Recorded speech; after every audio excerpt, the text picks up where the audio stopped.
தமிழ் நெஞ்சங்களுக்கு அன்பு கலந்த வணக்கங்கள். தந்தி டிவியின் இந்த வார உலகம் நிகழ்ச்சிக்கு உங்களை அன்புடன் வரவேற்கிறோம். நாம முதல்ல பார்க்கவிருக்கும் நிகழ்வு என்ன தெரியுமா? அகில உலக தலைப்புச் செய்தியாக மாறிய நிகழ்வு தான் அது. என்ன நிகழ்வு?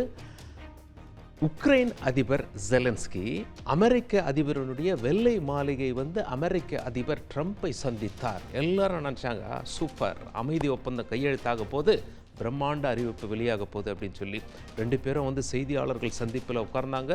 உலகமே பார்த்து கொண்டிருக்கிறது. அத்தனை அமெரிக்க ஊடகங்களும் அங்கே இருக்கிறது, சர்வதேச ஊடகங்களும் இருக்கிறது. அமைதி பேச்சுவார்த்தை தொடர்பாக இருவரும் பேச ஆரம்பித்தார்கள். மொத்தம் 40 நிமிஷம் சுமூகமாக தாங்க போச்சு. அப்பப்போ ஃபயர் ஆச்சு. கடைசி 10 நிமிஷம் வந்தது பாருங்க, அதுதான் வைல்டு ஃபயர். என்னாச்சு அப்படின்னு சொல்லி கேட்டிங்கன்னா, அமெரிக்க அதிபரும் உக்ரைனிய அதிபரும் அங்கேயே வார்த்தை மோதலில் ஈடுபட்டார்கள். கடுமையான வார்த்தை மோதல். அமெரிக்க மக்கள் வரலாற்றில் காணாத ஒரு வார்த்தை மோதல். அனைவருக்கும் கோபம். அமெரிக்காவை பொறுத்தவரை ட்ரம்பிற்கும் கோபம், துணை அதிபர் ஜேடி வான்ஸிற்கும் கோபம். என்ன அப்படின்னா, அவர் வெளிப்படையாகவே சொல்லிட்டார். அமெரிக்க துணை அதிபர் ஜேடி வான்ஸ், ஒரு வெள்ளை மாளிகையில் வந்திருக்கீங்க, எப்படி பேசணும் அப்படிங்கிறது உங்களுக்கு தெரியலையா? இப்படி தான் பேசுவீங்களா அப்படின்னு சொல்லி வெளிப்படையாகவே கேட்டுவிட்டார். சரி, இதனுடைய ஹிஸ்ட்ரியை பார்த்துருவோம். பிறகு ஏன் இந்த சம்பவம் நடந்தது அப்படின்னு சொல்லி பார்த்துருவோம். ரஷ்யாவிற்கும் உக்ரைனுக்கும் கடந்த 3 ஆண்டுகளாக தொடர்ச்சியாக போர் நடைபெற்று வருகிறது. பல பேர் கொல்லப்பட்ட வண்ணம் இருக்கிறார்கள். பல லட்சம் பேர் கொல்லப்பட்டிருக்கலாம் அப்படின்னு சொல்லி சொல்லப்படுகிறது. எக்ஸாக்டாக எத்தனை பேர் கொல்லப்பட்டிருக்காங்கிற துல்லியமான தகவல் இதுவரைக்கும் வெளியாகவில்லை. இதெல்லாம் ஒரு பக்கம் இருக்கையில், அமைதி பேச்சுவார்த்தை ட்ரம்ப் சொல்லிட்டாரு, நான் பதவிக்கு வந்தாச்சு, இனி அமைதி தான், இனி ஒரு உயிர் கூட அங்கே போகக்கூடாது அப்படின்னு சொல்லி மும்முரமாக களத்தில் இறங்கினார். ரஷ்யாவுடன் கை குலுக்கினார். எப்போவுமே அமெரிக்காவும் ரஷ்யாவும் எதிரி நாடாக இருந்து வந்தது. ட்ரம்ப் டிஃப்ரெண்ட்டாக அப்ரோச் செய்தார். ஐநாவில் கூட ஒரு வாக்கெடுப்பு வரும் பொழுது இந்த வாரத்தில் ரஷ்யாவுக்கு சார்பாக அமெரிக்கா 2 முறை வாக்களித்தது குறிப்பிடத்தக்கது. சவுதி அரேபியாவில் ரஷ்ய பிரதிநிதிகளும் அமெரிக்க பிரதிநிதிகளும் உட்கார்ந்து பேச்சுவார்த்தை நடத்தினார்கள். ஒரு பக்கம் உக்ரைன் கொந்தளித்து கொண்டிருந்தது. எங்களை கூப்பிட மாட்டீங்களா பேச்சுவார்த்தைக்கு? ஐரோப்பிய யூனியனில் 27 நாடுகள் இருக்குது. அவங்க கூட அமெரிக்கா பாருங்கள், ரஷ்யா பக்கம் சாஞ்சிட்டீங்க அப்படின்னு சொல்லி ஐரோப்பிய யூனியன் உக்ரைன்லாம் ஒன்று சேர்ந்து பேசிக்கிட்டாங்க. நமக்கு என்று ஒரு இராணுவம் தேவைப்படுகிறது. அமெரிக்காவையே நாட்டோவியை நம்பி எத்தனை ஆண்டு காலம் இருப்பது? இப்படியெல்லாம் கொந்தளிக்கும் வகையில் பேசினாலும் திடீரென ரொம்ப சாஃப்டாக வந்துடுவாங்க. அமெரிக்கா நாமெல்லாம் நட்பு நாடு, இப்படியாக இருந்தது. சரி, ட்ரம்ப் வந்துட்டார். அமைதி அமலுக்கு வந்துவிடும் என்று எதிர்பார்த்து கொண்டிருந்த நேரத்தில் தான் அமெரிக்க வெள்ளை மாளிகையில் ஜெலன்ஸ்கி அதாவது உக்ரைனுடைய அதிபர் அங்கே சென்று சந்திக்கிறார். அந்த ப்ரெஸ் மீட்டில் ஒரு செய்தியாளர் கேட்கவே செஞ்சிட்டார், என்ன நீங்கள் வெள்ளை மாளிகைக்கு வந்திருக்கீங்க, அமெரிக்காவின் மிக முக்கியமான இடம், ஒரு கோட் சூட் கூட போட்டுட்டு வரமாட்டீங்களா? ஏன் உங்ககிட்ட கோட் சூட் இல்லையா அப்படின்னு சொல்லி கேட்க, ஜெலன்ஸ்கி அதிர்ச்சி அடைந்து விட்டார். ஜெலன்ஸ்கி என்ன சொன்னார்? போர் முடிஞ்ச உடனே போடுறேன், உங்களை காட்டிலும் சிறப்பானது போடுறேன், உங்களை காட்டிலும் விலை குறைஞ்சது போடுறேன் அப்படின்னு சொல்லி பேசினார். அப்போவே ஏதோ இங்கே டென்ஷன் கொஞ்சம் பில்டப் ஆகுதே அப்படின்னு சொல்லி பார்த்தாங்க.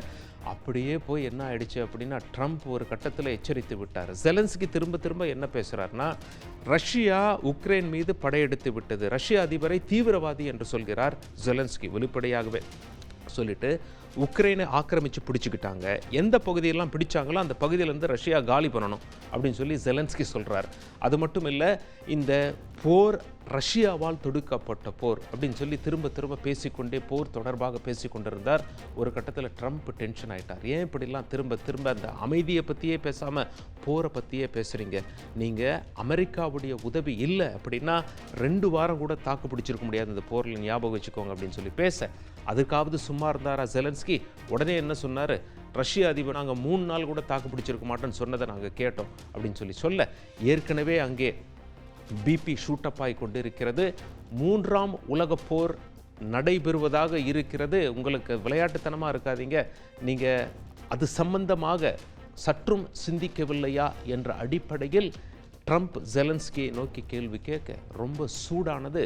கடைசி 10 நிமிஷம் ப்ரெஸ் கான்ஃபரன்ஸ் உலகையே அதிர்ச்சிக்குள்ளாக்கியது. அதிலிருந்து சில காட்சிகளை பார்த்துவிடும். You've allowed yourself to be in a very bad position, and he happens to be right about it. From the very beginning of the war, you're not in a good position. You don't have the cards right now. With us, you start I'm having not playing cards. Right now, you I'm don't. very You're playing serious, cards. Mr. President. You're I'm playing very cards. serious. You're gambling I'm the with the president lives in of war. millions of people. You think You're gambling with World War What III. what you're You're speaking gambling about? with What you're World speaking War about? III. And You- what you're doing is very disrespectful to the country, this country. America ஏற்கனவே என்ன சொல்லியிருந்தாங்க, அமைதி கண்டிப்பாக திரும்பணும் Ukraine ரஷ்யாவில்.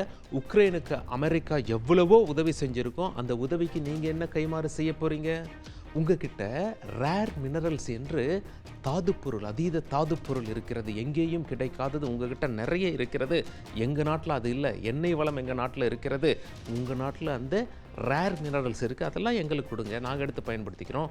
Computer செய்வோம், artificial இன்டெலிஜென்ஸுக்கு பயன்படும், இன்னும் பல விஷயங்களுக்கு அதை நாங்கள் பயன்படுத்துவோமே அப்படின்னு சொல்லி இது சம்பந்தமான ஒப்பந்தத்தில் கையெழுத்திடத்தான் அமெரிக்க அதிபரின் வெள்ளை மாளிகைக்கு வந்தார் செலன்ஸ்கி.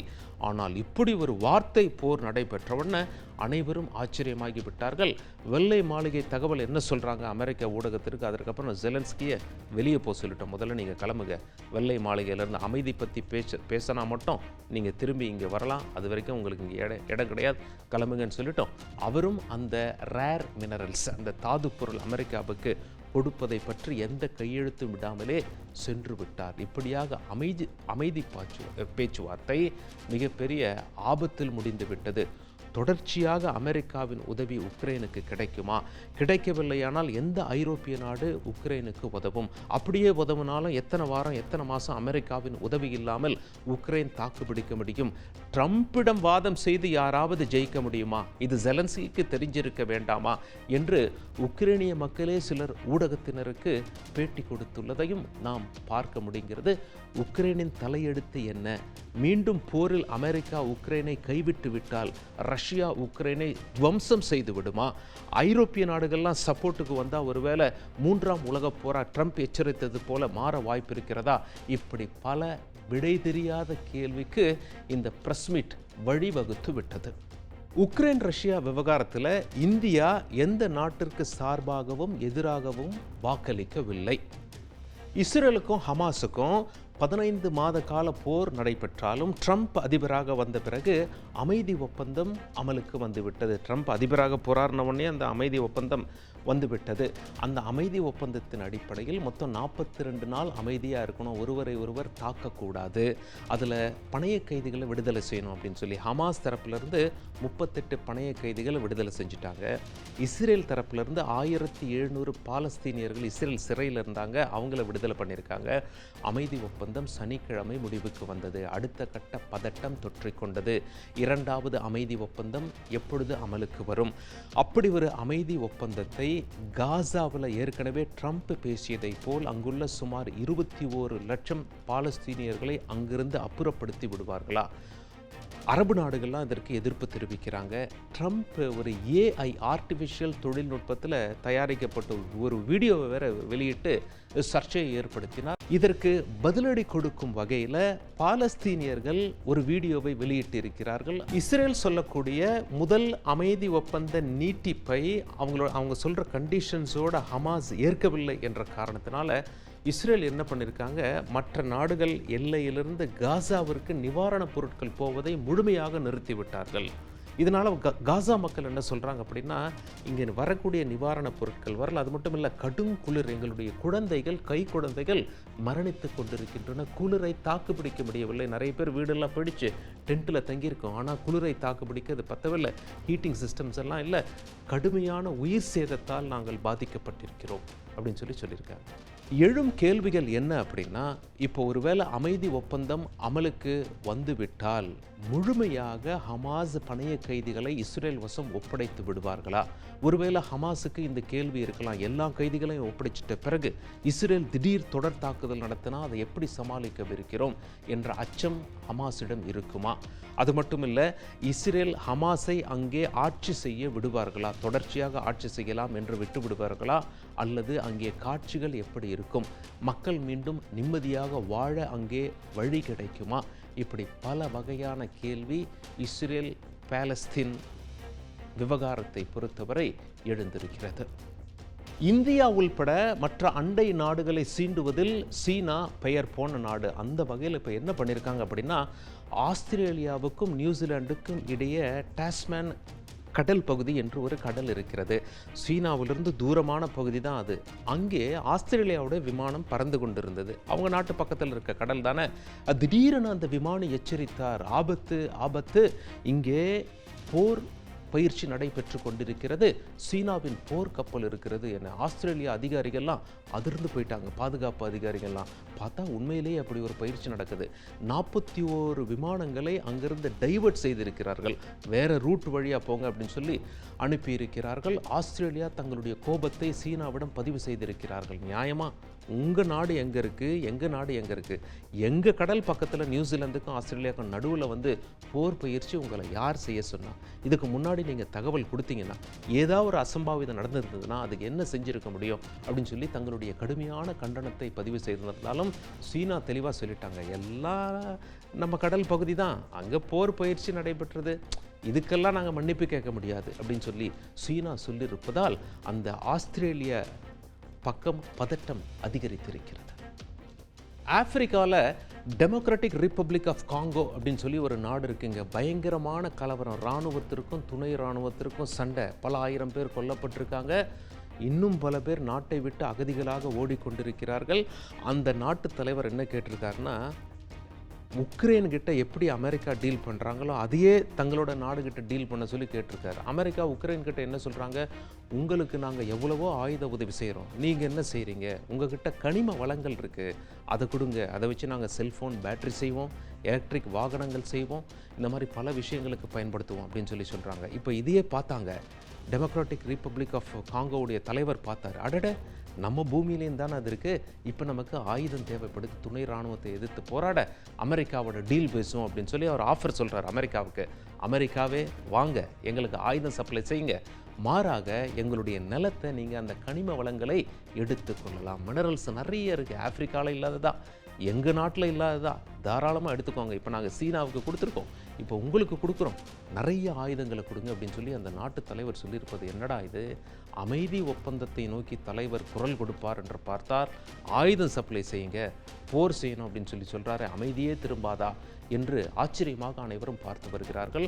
அது மட்டும் இல்லை, அங்கே நிறைய ஆஸ்பத்திரிகள்லையும் தாக்குதல் நடத்தப்பட்டதால் அங்கே உள்ள நோயாளிகள் அங்கேருந்து வெளியே ஓடி இருக்காங்க உயிரை காப்பாற்ற. நோயும் பரவிவிட்டது, புது புது வைரஸுகள் அங்கே உருவாவதாக கூறப்படுகிறது. உருமாறும் வைரஸுகள் அங்கே உருவாகி மருத்துவத்துறைக்கு சவால் விட்டு கொண்டிருக்கிறது, மக்களின் உயிரை குடிக்கிறது. இப்படியாக புது புது சிக்கலில் சிக்கி தவிக்கிறது வளமிக்க பூமியான டெமோக்ராட்டிக் ரிப்பப்ளிக் ஆஃப் காங்கோ. அங்கே ஒரு திடீர் தாக்குதலும் நடத்தப்பட்டது. அந்த காட்சிகளை பார்த்து விடலாம். பல பேர் கொல்லப்பட்டிருக்கிறார்கள், பலர் கடத்தி செல்லப்பட்டிருக்கிறார்கள்.